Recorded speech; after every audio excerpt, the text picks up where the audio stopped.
Hello and welcome everyone. Today we're going to go through a quick explainer of debt recycling, what this strategy is, how to use it, who it might be useful for, and then a bit of a worked example to show you some figures.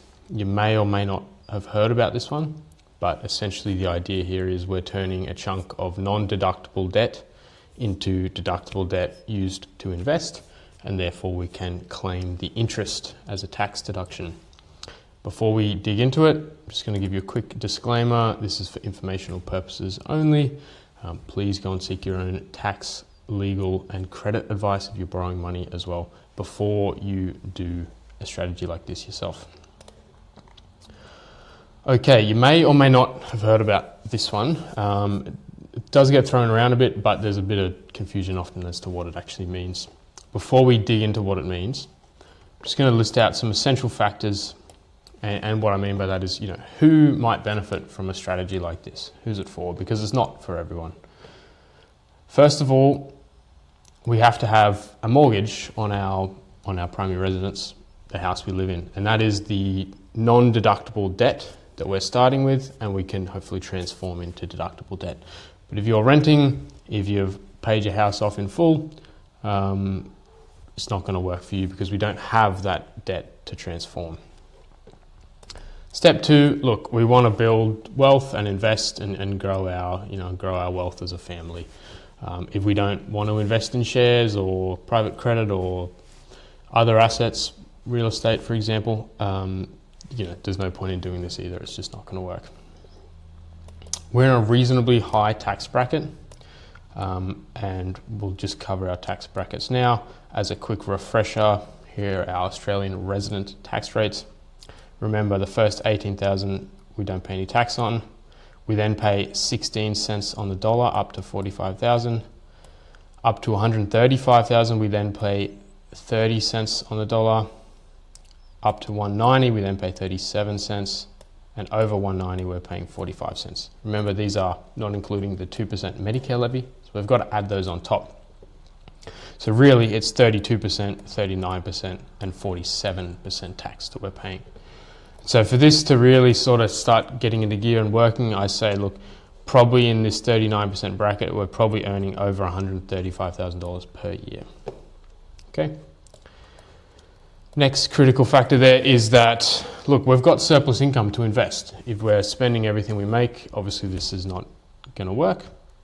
And that surplus income might be just purely from your wage, and you've got a really high savings rate, and throughout the year you've managed to pay all your bills and then save an extra 20 or 30 or 40 grand, whatever it might be.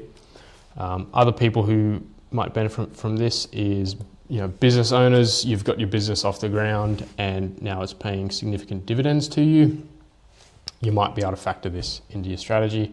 And then the other one where it really does work is those earning bonuses every year. So you might have an annual bonus of $30,000 or $100,000, and we're getting that as a lump sum, and then we can roll it into our debt recycling strategy.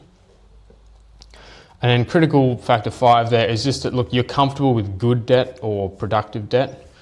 If you really don't like debt in all forms, this is, you would probably just pay down your home loan and live on the safer side. If you don't mind some debt and you think you can generate a higher return in the market or by investing elsewhere, then again, might be a good strategy for you. Okay, so let's just cover the key principle. So we're just assuming we don't have really any base knowledge here, and we're just going, look, interest on your home loan is not tax deductible because it's used for a private purpose, okay?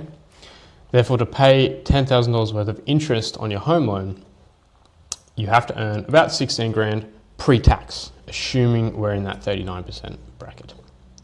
So with anything non-deductible and non-deductible debt and interest, we pay tax and then we pay the interest afterwards. So as an example, we earn $16,000, we pay $6,000 worth of tax.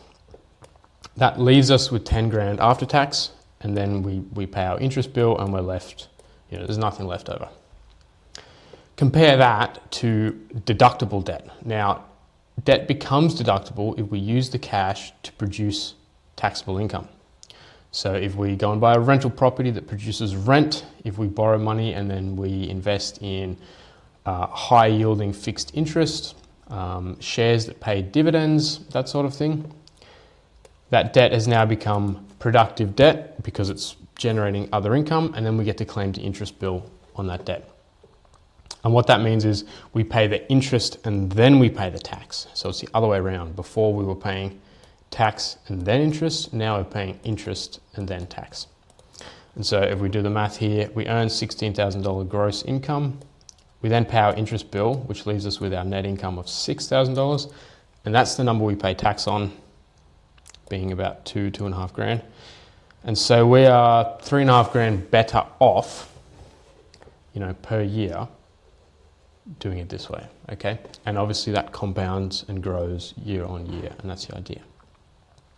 And so how a debt recycling strategy works is, let's just say we own a home, we have a mortgage of $600,000 on our home. Now in offset let's just say we've got $25,000 in our offset account that we've saved up throughout the year. Now if you like investing, you could just take that cash and go and buy some shares or something like that directly as it is. In that case, you'd still be earning a return on your $25,000. But a better way to do it is to essentially take that $25,000, pay it into your mortgage, and then redraw it back out. And you really want to split your loans when you do this, but you can see now we've still got the same amount of debt. We've still got $600,000 worth of debt, but we've just split it into two loans. One loan being $575,000, which is still our private debt. And the second split loan is for $25,000. That is now, we're now going to take that cash and invest it into the market, for example. And now that debt is now deductible because we've bought shares that are going to pay us dividends, for example. And so I've just made a note here, the order of operations is important, and we don't want to mingle our private and our debt, private and our deductible debt, I should say. And so often if you were going to do this, you would be maybe hitting up your mortgage broker or the bank to organize a split loan. And so we're going to split our one big loan into two chunks so that we can keep them separate, and we can clearly say, all right, this loan here is private, we don't need to worry about that. And this loan here is deductible or investment debt. And so that at the end of the year, when we do your tax return, we can tally up the interest on this loan and claim it as a tax deduction, okay? Now, I won't go into the details here in terms of the order of operations. What I mean by that is when we do this, we have to be very careful where the cash goes. We put it into the mortgage and then we redraw it out. We have to be careful we don't put it into another account that already has funds in it, because then the tax office can make the argument that the funds are all muddled up. How do we know which funds we used to invest and which we used for private purposes? And so really, we've always got to dump it into a clean bank account. And what that is, it's an account that doesn't have anything in it. It's got a $0 value, and then we put our $25,000 in. Directly from there, we go and invest, okay? And if you can even put it from the mortgage straight into your empty share trading account and then you go and invest it, that works too. But we've just got to be very careful we tick those boxes. Otherwise, we can discover that we haven't done it in the right order, and our interest deduction gets denied by the tax office, okay? Very important, but that's how this works. Key point here is we're not actually borrowing any extra money. We're not increasing our overall debt. We still have $600,000 worth of debt. We've just converted a portion into deductible debt. And so let's go through a bit of a worked example here with some numbers. Again, we've got a $600,000 home loan. Let's just say our mortgage rate is 6%. And let's say every year we're able to debt recycle $25,000. Again, this is a long-term strategy that will compound over time. And so we've got a 10-year time horizon here. And every year we're going to debt recycle $25,000.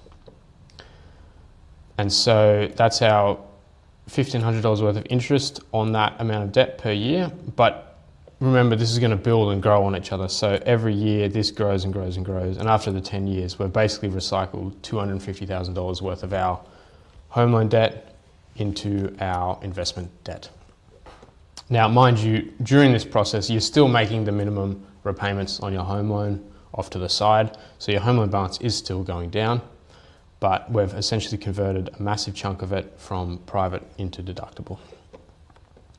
And we can see here the cumulative interest bill on this debt. This interest every year is now deductible. So in year one, there's only a very small amount of deductible interest, $1,500 that we can claim a tax deduction for. But by year 10, you can see every year we're now claiming $15,000 worth of interest deductions in our tax return. And then it becomes quite powerful. And so I've put in two scenarios here. The first, we're in that 39% tax bracket. So remember, we're earning over 135. And then the second scenario here, we're actually paying 47% tax. And so we're in this higher income bracket here. And we can see here our tax savings in year one, $600, $700. You might say, oh, it's not that much. And that's true, it's not. But as it builds year after year after year, we can see that, by year 10, and your salary is probably climbing up through those years as well. In year 10, we are saving $7,000 per year in tax. Okay, so that's fairly substantial. And if we look at the sum over our 10-year period, we've saved almost $40,000 worth of tax as a total, okay, over that 10-year period. And so we're $40,000 richer just in tax savings. The other side of this is that, that money we've borrowed or we've recycled from the home loan is actually been invested into the market and it's growing as well. And so, I've just said 10% investment returns. Sometimes it's less, sometimes it's more. Depends on our strategy, depends on the market. But as an average, let's just say we return 10% per year on our investment. That means our initial amounts that we've debt recycled are actually growing and growing and growing in value, and our investment value, while we've only sort of used $250,000 worth of debt or cash, it's grown to, over $400,000 during that same 10-year period. Okay. And you're thinking now, okay, this is one alternative. The other alternative is if I just paid off the home loan, yes, you would have cleared, that $250,000 worth of debt, and you would have paid a bit less interest along the way, obviously. But as long as our investment return is higher than our interest rate, and particularly when it's deductible debt, you're going to be better off mathematically. And it depends what kind of person you are. If you don't mind the debt, again, if we go back up here and we say, okay, we're comfortable with good debt, then this might make sense. If you're someone who's going to sleep better at night just by paying off your mortgage and not worrying about it, then that's a separate story. But again, for someone who fits this criteria, you're left with, quite sizable tax savings every single year, which again you can invest that further, and you're left with a fairly sizable share portfolio, for example, and a chunk of deductible debt. Okay. And so, at some point maybe you decide you're going to sell down your share portfolio and pay off the home loan, or you might use it as a deposit and go and buy another property, etc. Again, depends how aggressive you are going to be. But the key point here is, over that time period, we've saved a sizable amount of tax by converting that non-deductible debt into deductible debt. Now, I do want to make a point here, debt recycling is slightly different to borrowing to invest. Under the debt recycling scenario, we're never borrowing extra money, we're just saving our cash, paying it in and pulling it back out. And so our $600,000 mortgage, it does slowly get smaller and smaller and smaller. It's just that a larger portion of it is now deductible. Borrowing to invest, on the other hand, is where we actually, in this situation, we've got a house, our family home worth $1 million. We still have a $600,000 mortgage to begin with, But if we break that million down, often we're able to borrow up to 80% of that without, incurring mortgage insurance and other costs. So if we said, all right, we've got $600,000 worth of debt, that means there's another $400,000. Of that, we can probably pull out $200,000, borrow against our property or borrow against the equity in our property to pull out $200,000 and invest it. The other amount of equity is, we've got to normally have 20% in equity in the property, so that's sort of unavailable equity. But under this model, we're actually borrowing an extra $200,000 and investing it. Again, this does work well if we want to build a property portfolio or something like that. But key point here is you've now got $800,000 worth of debt. And so that's just the difference between debt recycling and borrowing to invest. Debt recycling, we're not taking on extra debt. Okay, now this makes sense when we're both on high income brackets, and it's a great strategy alone as itself, as a standalone strategy. But often if people are sophisticated enough to be doing this kind of thing, their incomes are high enough, we possibly have a situation where we've set up a family trust or an investment trust to invest in shares and private credit and fixed interest and other things like that. And so you can actually still do this debt recycling strategy in concert with a trust strategy as well. And so again, it starts off the same. We take our $25,000 and we've got John and Jane here. If you haven't seen my videos on discretionary trusts and the roles and the structures, please go and watch them. But as a brief summary, John here, he's our trustee, appointer, and primary beneficiary of the JJ Family Trust. And Jane, who's John's wife, Jane and John are in a relationship. She's also a primary beneficiary of this trust. The trust is going to invest in our different sorts of assets depending on what we like to invest in. And in order to get the cash from the bank into the trust, it's sort of like a two-step process, okay? It's going to go to John first, and then John is going to on-lend it into the trust, and then the trust will invest.